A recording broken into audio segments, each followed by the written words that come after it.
Hello everyone. Before we get started, I'm curious, what's the weather like where you're watching from? Drop a quick comment below. Today's story takes us deep into Tupac's final days and a shocking revelation about Diddy that still echoes through the years. Let's dive right in. Chapter 1. The Call to Chaos. The music industry in the mid-90s wasn't just a business, it was a battlefield. Everywhere you turned, the air was charged with something electric, something dangerous. You could feel it in the way the beats hit harder, in the words artists spat with venom, and in the rivalries that bled off wax and into the streets. To be part of Tupac Shakur's world back then was to live at the center of that storm. I wasn't a big name, not someone anyone would recognize. I worked behind the scenes, making sure things ran smoothly for Pac and his team. It was a wild ride, but it came with a cost. A cost I didn't fully understand until that one conversation with him that changed everything.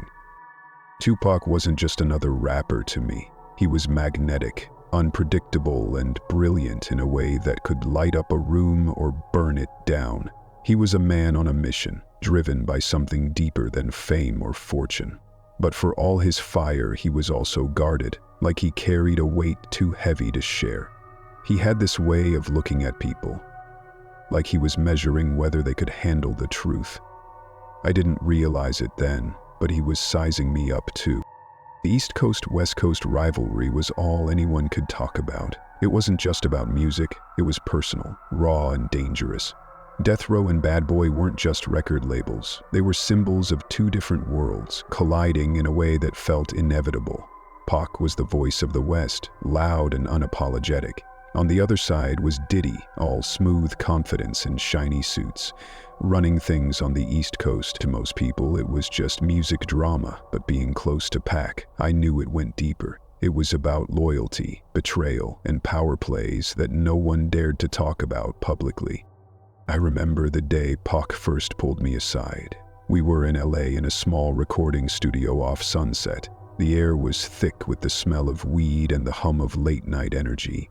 Pac had been recording for hours, pouring his soul into the mic, and I thought he'd be too tired for anything else.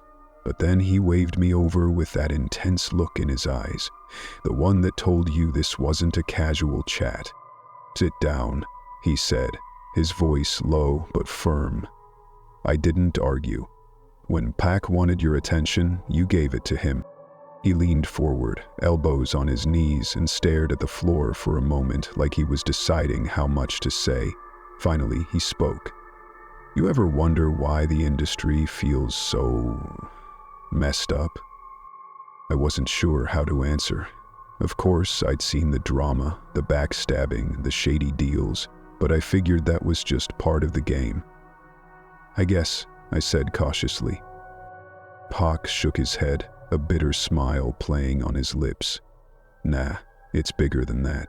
Way bigger." There was something in his tone that made my chest tighten.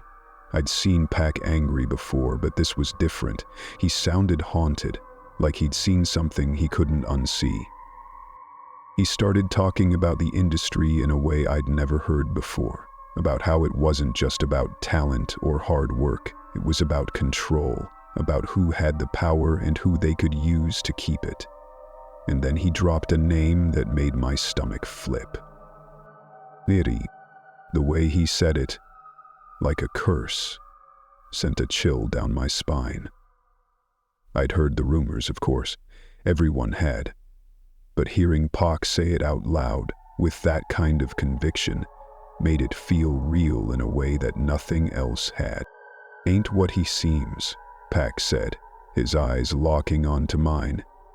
"You think he's just some flashy dude with money and connections? Nah. He's dangerous." I didn't know what to say. What do you say when someone like Tupac Shakur is sitting across from you, telling you the industry is a rigged game and one of its biggest players is pulling all the strings? He leaned back in his chair, rubbing his hands together like he was trying to shake off the weight of what he'd just said. "You gotta be careful, man. Trust me on that." I nodded, but inside I was reeling. Pac didn't hand out warnings lightly. If he was saying this, it meant something. Something big. Over the next few weeks, I started noticing things I hadn't before. Little comments Pac would make about the people around us, the way he'd keep certain folks at arm's length, even if they seemed friendly. It was like he was always on high alert, always watching, and every now and then, he'd drop another hint about Diddy. Never too much, but enough to keep me on edge. One night, after a show, Pac and I were sitting in the back of a car, cruising through the city. The streets were quiet, the kind of quiet that makes you feel like the world is holding its breath. Out of nowhere, he said, "You ever think about what it takes to stay on top in this game?"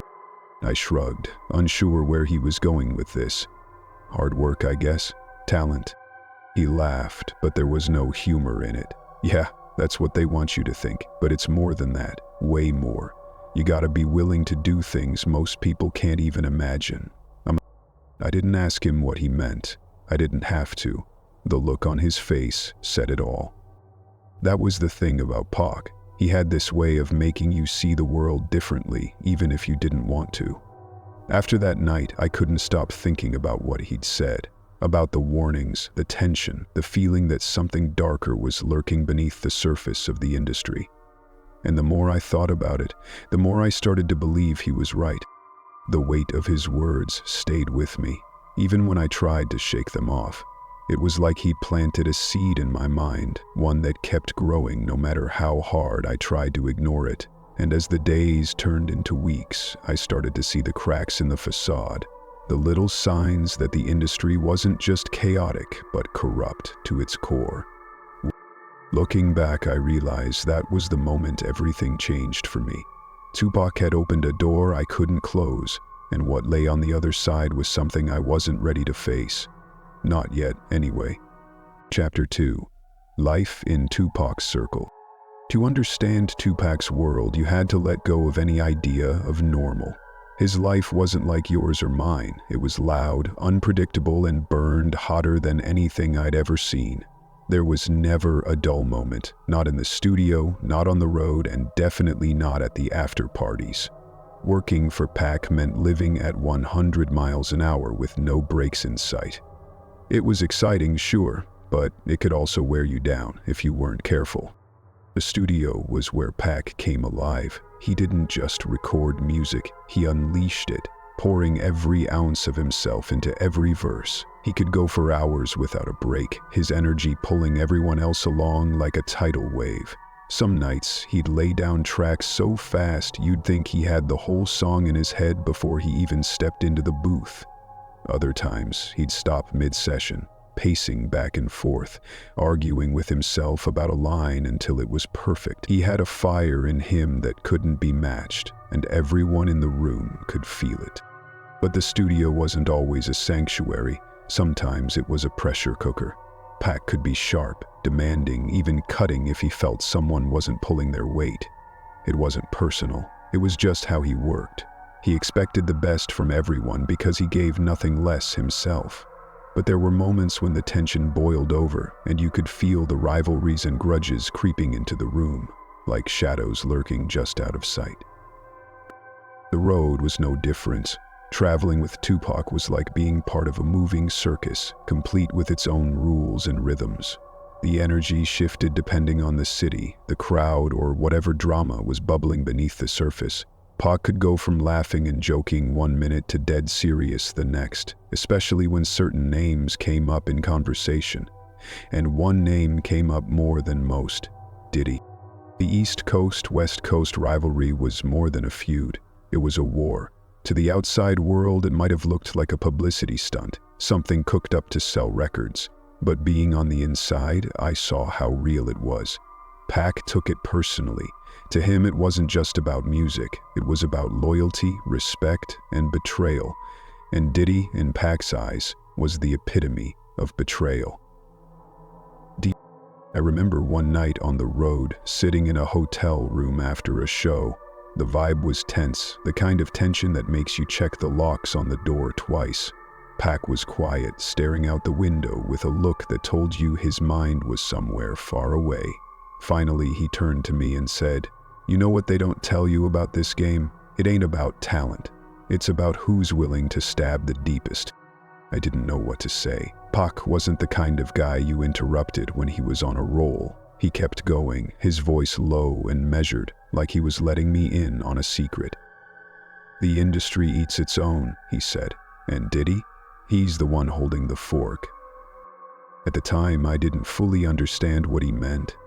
I knew Pac didn't trust Diddy, but I thought it was just part of the rivalry, another layer to the East Coast, West Coast drama. Looking back now, I realize it was more than that. Pac wasn't just talking about music. He was talking about survival. The after-parties were a whole other beast. They were wild, chaotic, and full of people trying to climb the ladder no matter who they had to step on to get there. You'd see everything, deals being made in dark corners, alliances forming and breaking in the same night. Pac thrived in that environment, but he never let his guard down. He could charm a room like nobody else, but his eyes were always scanning, always watching. He knew the dangers of getting too comfortable.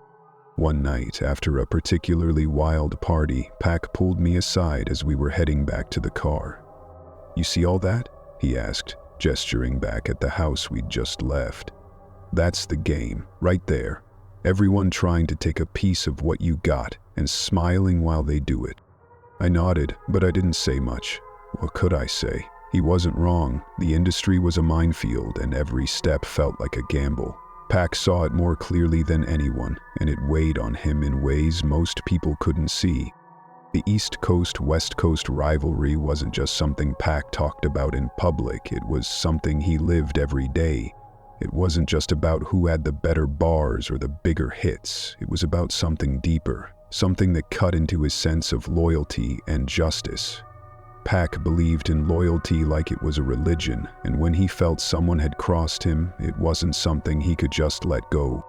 Diddy, to Pac, represented everything wrong with the industry. He saw Diddy as someone who played both sides, someone who smiled in your face while plotting behind your back. Pac didn't just dislike Diddy, he distrusted him, and he made sure the people around him knew it. But for all his fire and passion, Pac had a quiet side too. There were moments when the weight of it all seemed to catch up with him, and you could see it in his eyes. He'd retreat into himself, lost in thought, as if trying to figure out a puzzle no one else could see. Those were the moments that stuck with me the most, the times when Pac let the mask slip and showed the man behind the legend. Looking back, those days felt like living in the eye of a hurricane. The chaos was constant, but there was a strange kind of beauty in it too. Pac's world was messy, unpredictable, and full of danger, but it was also alive in a way that few people ever get to experience. And at the center of it all was Pac himself, a man who burned so brightly that it was impossible to look away. Chapter 3. Tupac's Warning. It was late and the studio was quiet for the first time that night. The usual buzz of people coming and going had died down, and the hum of the equipment was the only sound left in the room. Tupac was sitting on a worn-out couch, leaning forward with his elbows on his knees, staring at the floor like it held the answers to questions he couldn't ask out loud. I'd seen him in a lot of moods, angry, elated, determined, but this was different. He looked tired. Not physically, but like he was carrying something too heavy for one person to bear. "Yo, sit down," he said, waving me over. His voice was calm but had an edge to it, the kind that told you he wasn't in the mood for jokes or small talk. I didn't ask any questions. When Pac called you over like that, you just did what he said. I dropped into the chair across from him, and for a moment, neither of us said anything. He was still staring at the floor, his jaw tight like he was wrestling with something. Finally, he looked up at me, and his eyes had this intensity that made my chest tighten. "Do you ever feel like you're in the middle of something bigger than you?" he asked. I shrugged, unsure where he was going with this. "Sometimes, I guess." "Why?" He leaned back, rubbing his hands together slowly like he was trying to find the right words. "This industry, it ain't what it looks like. People think it's all about talent, about who's got the best bars or the hottest beats, but it's not. It's a game, and most of the people playing it don't even know the rules. I nodded, but inside I was starting to feel uneasy. Pac had a way of dropping these heavy truths out of nowhere, and when he did, you knew it wasn't just talk. He didn't say things unless he meant them. It's about power, he continued. Who's got it, who wants it, and what they're willing to do to keep it. And some people, they'll do anything. Lie, cheat, kill, whatever it takes. He paused, letting that sink in, and I could feel the weight of his words pressing down on me. I wanted to ask him what he was getting at, but before I could, he said the name. Diddy. The way he said it, it wasn't just a name. It was an accusation, a warning, and a curse all rolled into one. You think he's just a businessman, some dude with a knack for making hits? Pac shook his head, his voice low and sharp. Nah, man. He's a manipulator. He plays people like pieces on a chessboard, and most of them don't even realize it. I didn't know what to say. Everyone knew Pac didn't trust Diddy, but this was the first time I'd heard him talk about it like this. He wasn't just saying he didn't like the guy. He was saying Diddy was dangerous, someone to be feared. Uses people. Pac said, his eyes locking onto mine. He gets close to them, figures out what they want, what they're scared of, and then he uses that to control them. And when they're not useful anymore, he tosses them aside like they were nothing. I felt a chill run down my spine. Pac wasn't the type to exaggerate or make wild accusations. If he was saying this, he believed it. "What are you telling me this?" I asked, my voice barely above a whisper. "Because you need to know," he said, leaning forward. "This ain't just about music. It's about survival. You gotta be smart in this game, man. You gotta see through the bullshit, otherwise..." He trailed off, shaking his head. The room felt heavy, like the air itself was pressing down on us. I wanted to believe he was wrong, that he was just tired or stressed out, but the look in his eyes told me he wasn't. He started talking about things I didn't want to believe. About how Diddy was connected to people you didn't want to mess with. About deals that were made behind closed doors, where the stakes weren't just money, they were lives. He hinted at betrayals that had cost people more than just their careers, and violence that had been swept under the rug so cleanly you'd never know it happened. At one point he stopped and looked at me like he was trying to decide whether to keep going. "You don't have to believe me," he said finally, "but you'll see. One day, you'll see."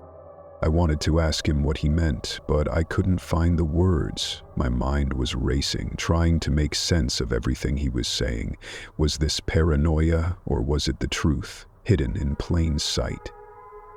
Pac leaned back, rubbing his hands over his face like he was trying to wipe away the weight of the conversation. "I'm telling you this because I trust you," he said. "But don't say nothing to nobody. You hear me? Not a word." I nodded, feeling a lump in my throat. "I hear you." He stared at me for a long moment, like he was trying to decide whether he'd made a mistake by telling me. Then he nodded, almost to himself, and stood up. "I need some air," he said, grabbing his coat. I watched him walk out of the room, my mind still spinning. I didn't know what to do with the things he'd just told me. Part of me wanted to dismiss it, to tell myself he was just letting off steam. But another part of me, the part that had seen the way Pac moved, the way he always seemed to know more than he let on, couldn't shake the feeling that he was right. That night, I barely slept. Every time I closed my eyes, I heard his voice in my head, warning me about Diddy, about the industry, about the game we were all playing without even knowing the rules. And then there was the last thing he said before he walked out the door. "There's some shit you can't unsee, man. Some truths you can't take back." I didn't understand what he meant at the time, but I would. Sooner than I wanted to. Chapter 4. Shadows in the Industry. After that night with Tupac, I couldn't stop seeing shadows where I hadn't noticed them before. Every meeting, every handshake, every exchange in the music world suddenly felt layered, like there was more going on beneath the surface than I could grasp. Tupac's words had planted something in my mind, and I couldn't ignore it anymore. The first time I really saw it, I was backstage at an event. It wasn't anything fancy, just one of those low-key industry gatherings where everyone tried to size each other up without making it obvious. Diddy was there, of course, dressed sharp as always, holding court like a king. People gravitated toward him like he had his own gravitational pull. And yet, as charming and confident as he seemed, there was something about him that felt calculated. I watched him work the room, flashing his trademark smile, laughing at just the right times. But what struck me wasn't what he was saying, it was how people reacted to him. There was a stiffness in the air whenever he walked past, a kind of quiet tension that didn't match the smiles people gave him. It was like everyone was playing a part in a script he'd written, whether they realized it or not. One conversation caught my attention. It was with a younger artist, someone who was just starting to blow up. Diddy had his arm slung casually around the guy's shoulder, leaning in close as he spoke. I couldn't hear the words, but the look on the artist's face told me everything I needed to know. He was smiling, nodding, but his eyes were wide, his movements stiff. It wasn't excitement, it was fear. I couldn't stop thinking about what Tupac had said. He plays people like pieces on a chessboard. That was exactly what it looked like. Diddy wasn't just networking. He was positioning people, figuring out where they fit into his game. And the scariest part, he was good at it. Over the next few weeks, I started noticing more. Small things at first. People who seemed to disappear from conversations the moment Diddy walked into a room. Deals that fell apart without explanation. Alliances that shifted overnight. But then there were the bigger things. One night I was with Tupac at a studio session when a producer walked in looking nervous as hell. He barely said a word as he handed Pac a folder and left as quickly as he'd come.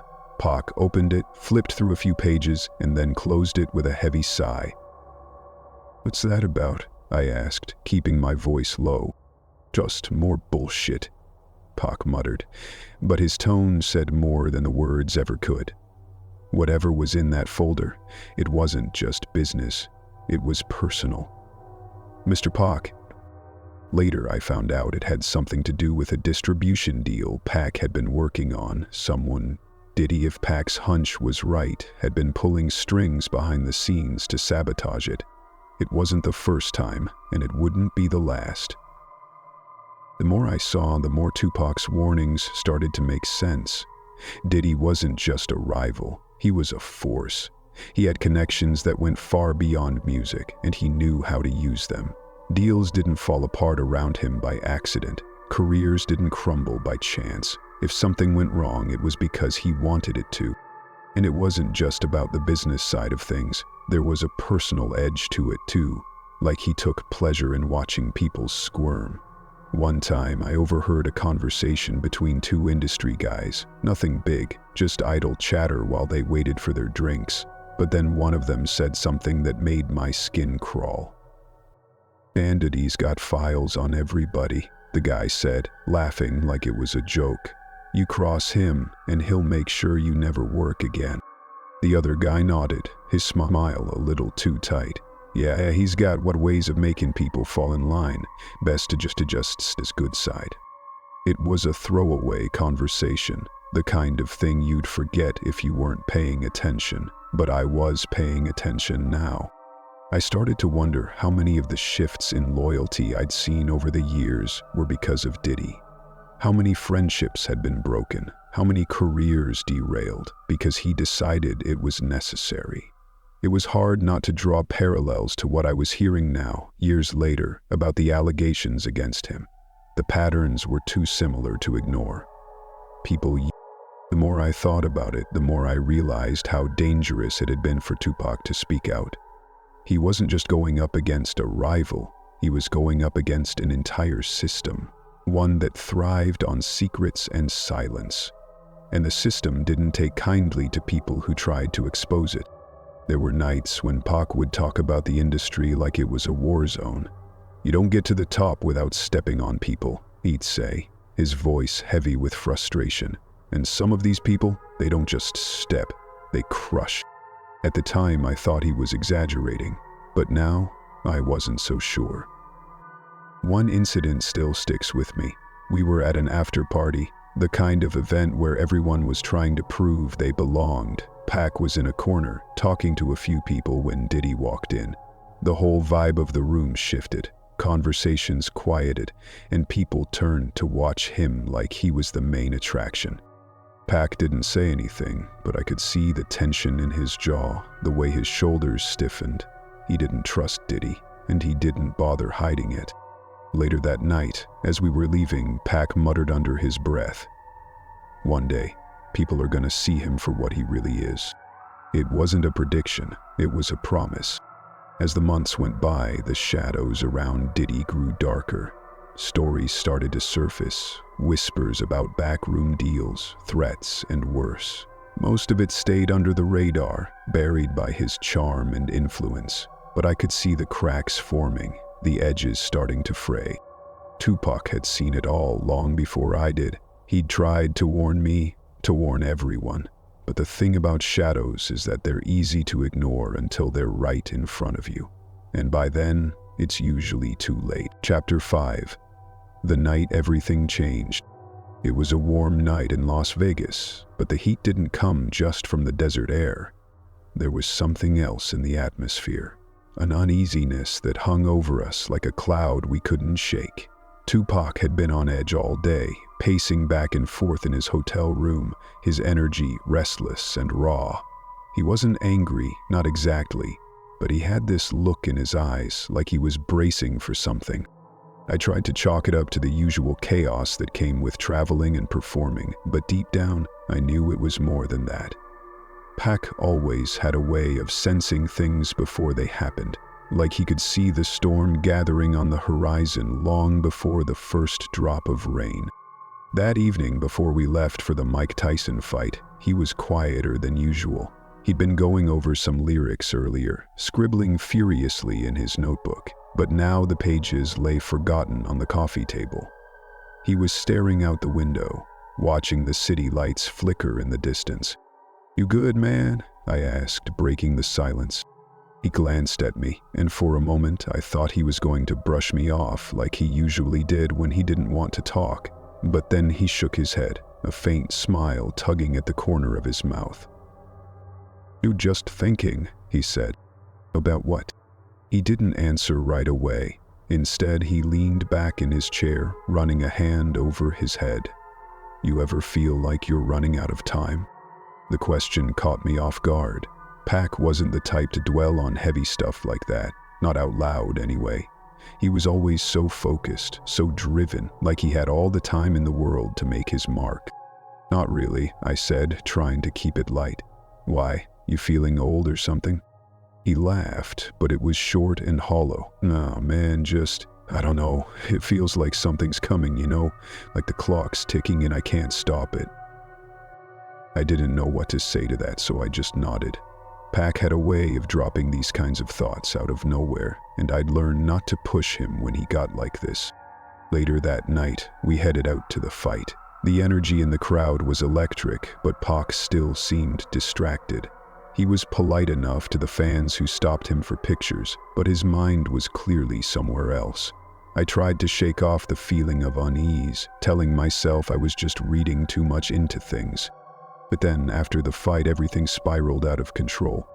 We were driving down the strip, the city lights flashing by in a blur when it happened. The sound of gunshots cut through the air, sharp and deafening. For a second, I didn't even realize what was happening. It felt unreal, like a scene from one of those crime movies Pac loved to watch. The car screeched to a halt, and chaos erupted. I remember the screaming, the panicked shouts, the blood. It was everywhere, on the seats, on my hands, on Pac. "Pac," I yelled, my voice cracking as I tried to keep it together. He was slumped over, his eyes barely open, blood soaking through his shirt. I kept telling myself he was going to be okay, that it wasn't as bad as it looked, but deep down, I knew. The next few hours were a blur. The hospital, the waiting, the desperate prayers that felt more like bargaining. And then, The silence. Pac was gone. In the days that followed, the world felt like it had been turned upside down. The headlines, the conspiracy theories, the endless speculation, it was all too much. But through it all, one thought kept gnawing at me. Tupac knew this was coming. I started replaying every conversation we'd ever had, every warning he'd ever given me, the things he said about Diddy, about the industry, about how dangerous this game really was. It all started to click in a way that made my stomach churn. One day, I ran into one of Pac's old friends, someone who'd been around long before I came into the picture. We were both at a small memorial gathering, standing off to the side while everyone else shared stories and memories. "Crazy, huh?" he said, lighting a cigarette with shaky hands. "But man, Pac always knew something was gonna happen. He tried to tell me once, but I didn't listen." "What do you mean?" I asked, my heart pounding. He hesitated, taking a long drag before answering. He told me some stuff about Diddy, about how the dude was pulling strings behind the scenes, said he was messing with people's lives, not just their careers. At the time, I thought he was just paranoid, you know? But now... But he trailed off, shaking his head. "You know what?" I pressed, desperate for answers. He looked at me, his eyes heavy with something I couldn't quite place. Regret, maybe, or fear. Now, I think he was right. About everything. The words hit me like a punch to the gut. I wanted to ask more, to get to the bottom of what he meant, but before I could, someone called him over, and the moment was lost. That night, as I lay in bed staring at the ceiling, I couldn't stop thinking about what he'd said, about what Pac had tried to tell me, about the pieces I was only just starting to put together. Pac had seen the shadows long before the rest of us, and now they were all I could see. Chapter 6. The secrets he took with him. After Tupac was gone, it felt like the world had shifted, like a light had gone out that we'd all taken for granted. But the thing that kept me up at night wasn't just the loss, it was the questions. There were so many things Pac had hinted at, so many conversations we'd started but never finished. He had this way of talking in riddles sometimes, like he was trying to protect you from knowing too much, or maybe he just didn't trust anyone enough to tell them everything. The industry didn't give us time to grieve. It moved on, fast and unforgiving, as if Tupac's death was just another headline, another story to sell records. But for those of us who'd been close to him, it wasn't something we could just move past. We were left with this gaping hole where answers should have been. One thing that stuck with me was the silence. Everyone in the industry seemed to be walking on eggshells, like they were afraid to even say Pac's name too loudly. At first, I thought it was just the shock of losing him, but the more I paid attention, the more I realized it was something else. It was fear. There's an unspoken rule in the music world: don't bite the hand that feeds you. And in this game, the hands that fed you weren't always clean. People knew things, sure, but nobody talked. The few who did found themselves on the outside looking in, their careers in ruins before they even knew what hit them. I started noticing it more after Pac's death, the way people seemed to avoid certain topics, certain names. You'd hear whispers at parties, low murmurs in the back of studios, but as soon as someone caught you listening, the conversation would stop dead. One night I was at a small gathering, just a handful of industry folks hanging out. The vibe was relaxed, the drinks flowing, and for a moment it felt like we'd all let our guard down. But then someone brought up Diddy, and the entire mood shifted. "Man, you gotta give it to him," one guy said, swirling his drink. "He knows how to stay on top." Another guy laughed, but it was forced. "Yeah, but at what cost?" That was it. No elaboration, no follow-up. Just a loaded question that hung in the air before someone quickly changed the subject. It reminded me of what Pac used to say about the industry eating its own. At the time, I thought he was being dramatic, but now I saw it for what it was, the truth. This wasn't just a business, it was a battlefield, and not everyone made it out alive. The more I thought about it, the more I started to wonder if Pac's death had really been as random as it seemed. The official story was clean enough. A drive-by shooting, an act of violence in a city where violence wasn't exactly rare. But the timing, the circumstances, the way certain people seemed to benefit afterward, it all felt too convenient. I wasn't the only one who thought so. There were others in Pac's circle who'd started asking the same questions, but none of us had the courage to push too hard. We'd seen what happened to people who stepped out of line. Careers destroyed, reputations tarnished, sometimes worse. One night I ran into someone who'd been close to Pac in the early days. We started talking, reminiscing about the good times, but the conversation quickly turned dark. "You ever think about why he's not here?" They asked, their voice low. "Every day," I admitted. They nodded, looking around like they were afraid someone might overhear. "He knew too much, man, that's why. He wasn't afraid to call people out, to say what everyone else was too scared to, and that made him a threat." I didn't know what to say to that.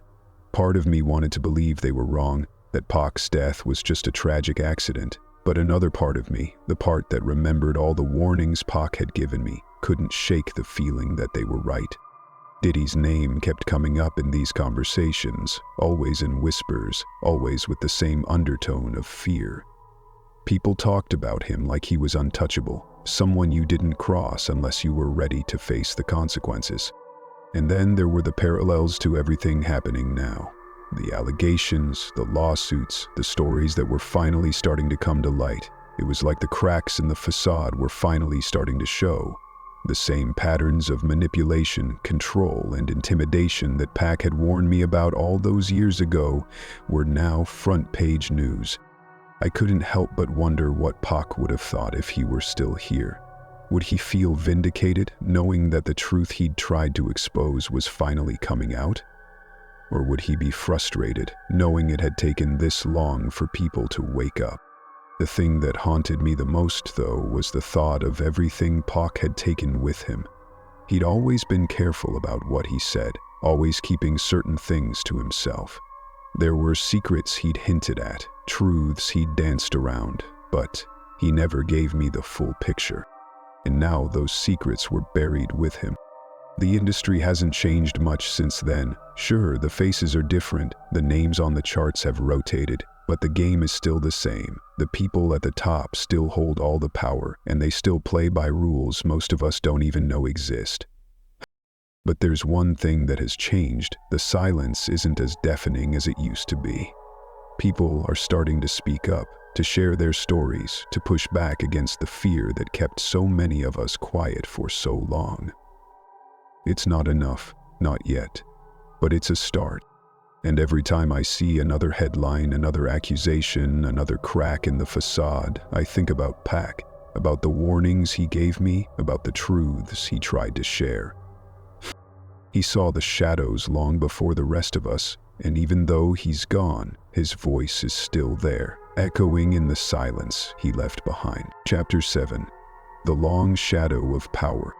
After Tupac's death, the industry didn't stop. It never does. The same machine that chewed him up kept moving forward, faster and louder than ever. And at the center of it all was Diddy, rising higher with every year that passed. It was like nothing could touch him. While the rest of us were still reeling from the loss, Diddy was building an empire, solidifying his place as one of the most powerful men in music. I can still remember watching him on TV, smiling that $1,000,000 smile, talking about the future of Bad Boy Records. To the public, he was the face of success, the guy who had it all, talent, ambition, and the golden touch. But for those of us who had been close to Pac, it was impossible to see him the same way. The thing about Diddy is that he knows how to control a narrative. In the years after Pac's death, he reinvented himself, transforming from a flashy producer into a full-blown mogul. He was everywhere, on magazine covers and music videos at award shows. He had his hands in everything, music, fashion, television, you name it. And the whole time, the rumors never stopped. Behind the scenes, people talked about the deals he made, the alliances he built, and the people he left in his wake. There were whispers about how he kept his position, how he stayed untouchable even when controversy surrounded him, but none of it ever seemed to stick. The rap industry changed after Pac was gone. The energy wasn't the same. It felt colder, more calculated, like the raw passion that had driven so much of the music had been replaced with something manufactured. Diddy was at the forefront of that shift, shaping the culture in his image. And he was good at it, too good. I'd hear his name in conversations all the time, even in places where it didn't belong. Artists would talk about wanting to make it like Diddy, but there was always an edge to it, like they knew the cost of chasing that dream. Everyone respected him, sure, but no one trusted him. The more I thought about it, the more I started to see how far his influence reached. It wasn't just about music. Diddy was in the business of power, real power. He didn't just want to dominate the charts, he wanted to control the game. There was one moment in particular that sticks with me. It was a few years after Pac's death, and I ran into someone who used to work with Diddy back in the early days. We were catching up, swapping stories, when I mentioned Pac. The guy froze for a second, his smile faltering. "Man, you really want to go there?" he asked, his voice low. "Well, not," I said. "He was one of the best to ever do it. We should be talking about him." He shook his head, glancing around like he was making sure no one was listening. "Look, Pac was the realest, no doubt. But he got too close to the truth, man, you know that, right?" I didn't say anything. I didn't have to. "Diddy's not just some mogul," he continued, leaning in like he was afraid someone might overhear. "He's got connections, real connections, people in high places, people who make sure he stays on top. You think all those rumors are just talk? Nah, man, they're the tip of the iceberg." I wanted to ask him what he meant, but he changed the subject before I could press him, and just like that, the moment was gone. That conversation haunted me for weeks. It was like a puzzle piece sliding into place, connecting the dots between everything Pac had warned me about and the reality I was seeing now.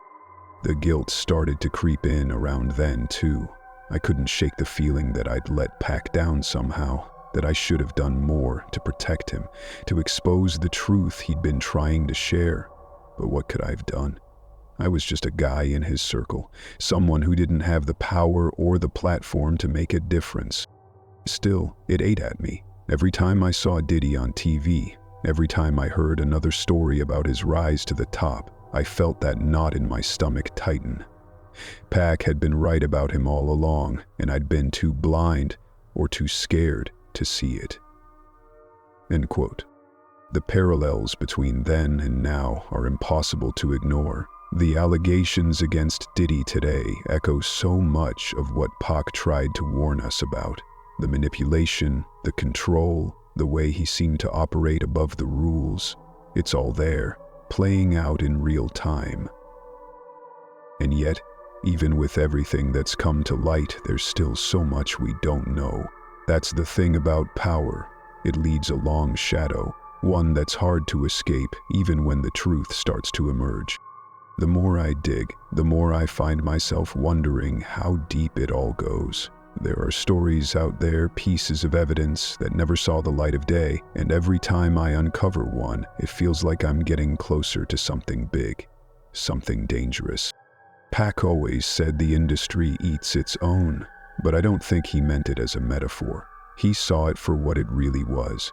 A machine that grinds people down and spits them out, all to keep a select few at the top. Diddy's rise to power wasn't just about talent or hard work. It was about control. And the longer I looked at it, the more I realized just how far that control extended. But the truth has a way of finding its way to the surface, no matter how hard you try to bury it.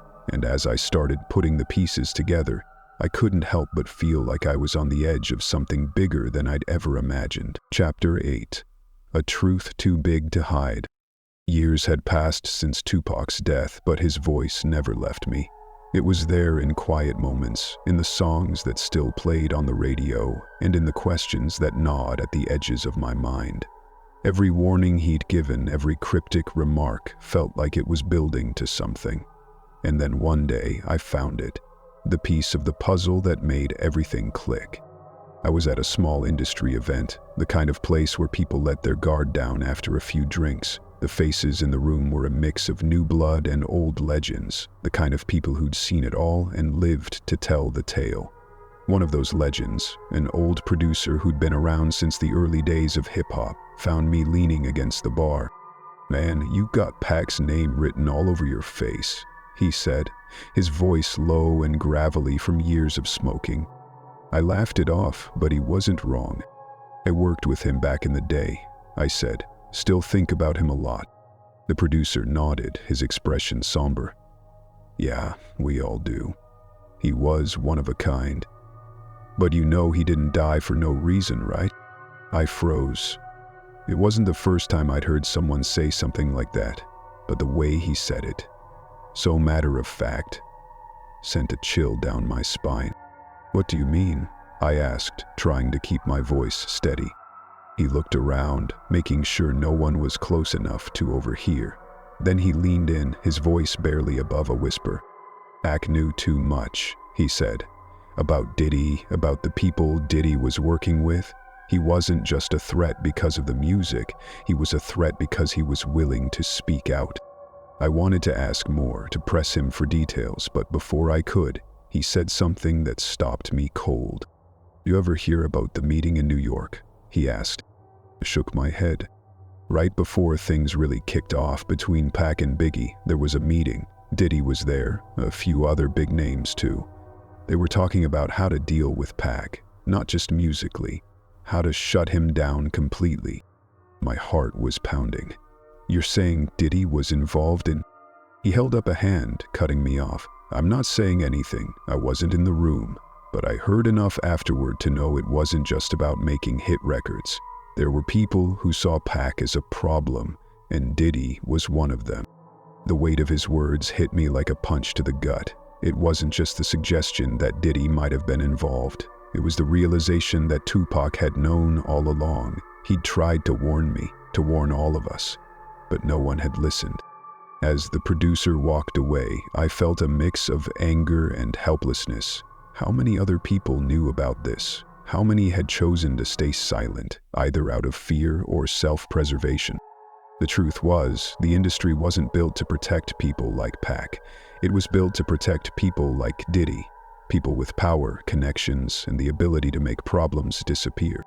For years, that culture of silence had allowed Diddy to thrive. Every time a rumor surfaced, it was dismissed as jealousy or speculation. Every time someone tried to speak out, they were silenced, blackballed, or worse. But things were changing. The allegations against Diddy today weren't just whispers. They were full-blown accusations, backed by people who were finally finding the courage to step forward. And as I watched it all unfold, I couldn't help but think about Tupac. He'd been right about everything. About the manipulation, the corruption, the way the industry chewed people up and spit them out, and he'd paid the ultimate price for speaking his truth. I still wrestle with the guilt sometimes. Could I have done more? Should I have pushed harder, asked more questions, stood up for him when it mattered most? I'll never know. But what I do know is this: Pac's legacy isn't just about the music he made or the life he lived. It's about the truths he tried to tell us, the warnings he left behind. The more I think about it, the more I realize his fight wasn't just about him. It was about all of us, the artists, the fans, the people who believed in something bigger than the machine. And now, as the shadows around Diddy begin to unravel, it feels like the beginning of a reckoning. The truth is out there, too big to hide, too loud to ignore. But there's still more to the story. There always is. And as I dig deeper, I can't shake the feeling that I'm standing on the edge of something even bigger than I imagined. Pac used to say, "The truth always comes out, no matter how deep you try to bury it." And now, more than ever, I believe him.